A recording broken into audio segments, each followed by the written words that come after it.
I do want to welcome you in here at the top of the hour. I'm Alicia Lewis alongside Jason Hackett. Now, we've been following this story all night long. We've had crews at the airport while you were sleeping. We're going to be joining Audrey Russo live in just a few minutes. But first, we have a weather impact alert to tell you about. John is finally back with an update on that. Welcome back, John. Sorry that Canada is kind of ruining the party. No, it's okay. Thank you. By the way, it's really good to be back. I feel so much safer in here. I know my computers. If you don't know, I was in Atlanta. It is good to be back here. I will say, yes, it's hazy outside. Outside of the smoke, it's amazing. But smoke continues today. So we issued an alert through today. Poor air quality alert will continue. Be cautious again with activities if you have sensitive needs. Again, physical activity is what you would limit. Now we have the actual air quality through Saturday. It might thin out a bit. It's probably not going to thin out today. It's a bummer because if we didn't have the smoke, all I would talk about is perfect.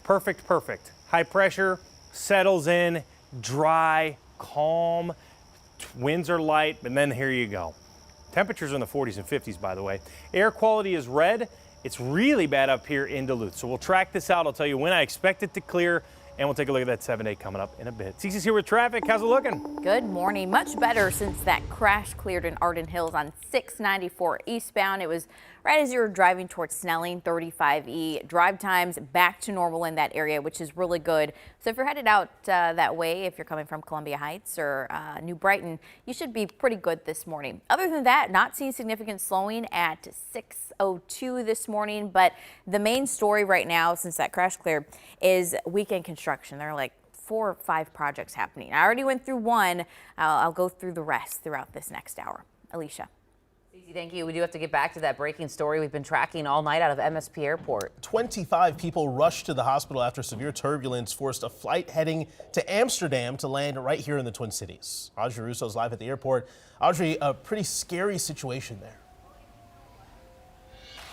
Yeah, Jason, Alicia, definitely a very scary situation. In the last 5 minutes, I did speak with 2 passengers who tell me they were on that flight, one of which had a cast on his arm. They did not want to go on camera. They tell me that they are just trying to find their bags and make sense of what just happened to them. But that, they are still very much amid an entire flight of people trying to make sense of the turbulence that they experienced last night. So let's walk you through exactly what we do know about this Amsterdam-bound flight. We reached out to MSP and take a look at this statement. They told us that around 7:45 last night, this Amsterdam-bound flight from Salt Lake City was diverted to MSP due to in-flight turbulence that caused injuries. Now, in a video feed from MSP Live, the plane can be seen making that emergency landing, surrounded by flashing lights and first responder vehicles from MSP's fire department and their paramedic crews. Now, that emergency response was still visible around the Airbus A330-900 even after the sun went down. So we reached out to Delta Airlines, who described the incident as, quote, significant turbulence, confirming 25 people on board were brought to hospitals to receive care. Delta also thanked the first responders who were there and ready, waiting at the scene. Now, again, we were here overnight. We saw Delta crews loading up baggage from that flight into some of their cupboards that they have down by baggage claim just to store them for safekeeping. And again, we're now watching folks come in from that flight to try to get their baggage. So there's no word on how all of the passengers are doing this morning. No word on how badly they were injured and whether it was just passengers or other members of the flight crew who also needed to receive care from local hospitals. Delta says that they are working directly with the passengers who were on that flight to make sure their needs are met. But Jason, Alicia, definitely a scary situation and one that I can imagine would make somebody understandably concerned about flying. Audrey, did the individual you talked to with the cast on their arm, I know they didn't want to be on camera, but did they mention if they were able to rebook or if they're ever going to get back onto that flight again? They did not mention that. They are kind of singularly focused on getting their bags. I believe this couple may have actually spent the night here in the airport rather than going to a hotel. So they did not say whether or not they were able to get rebooked. Oh man, a rough few hours for them. I mean, to have a cast on your arm just shows you the amount of turbulence and just how rough it was for those passengers. Audrey, thank you very much for that update. We appreciate it. And of course, when things like this happen, a lot of people want to know if turbulence is getting worse and if climate change is to blame. Our Brandon Lewis looks into whether those claims are true.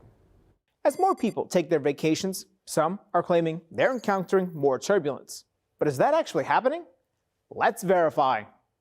Our sources are the Federal Aviation Administration, the National Transportation Safety Board, the National Weather Service, the UK Meteorological Office, and Shem Malmquist, an airline captain and instructor at Florida Tech's College of Aeronautics. Turbulence is caused by a change in air movement because of different weather conditions. A study published by the American Geophysical Union found the strongest category of turbulence increased by 55% between 1979 and 2020, and is likely to get worse in the decades ahead. Researchers blame climate change for making weather conditions more severe, which increases the likelihood of your flight encountering turbulence.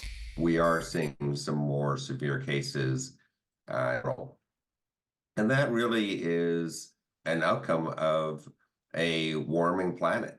At the same time, the aviation industry is getting better at predicting turbulence and being proactive at avoiding the worst of it when possible.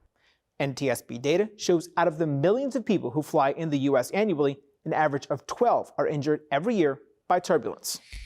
If it's bad enough, and we avoid that, and that's fortunately even now very, very rare to encounter something like that. So, yes, turbulence is increasing, but airlines are taking steps to avoid it. Malmquist says the safest thing you can do is to ensure your seatbelt is fastened whenever you're seated. With your Verify, I'm Brandon Lewis. Now we're going to be following this story all morning right here on Sunrise. You can catch us on KARE 11 Plus, our streaming app, for the latest developments.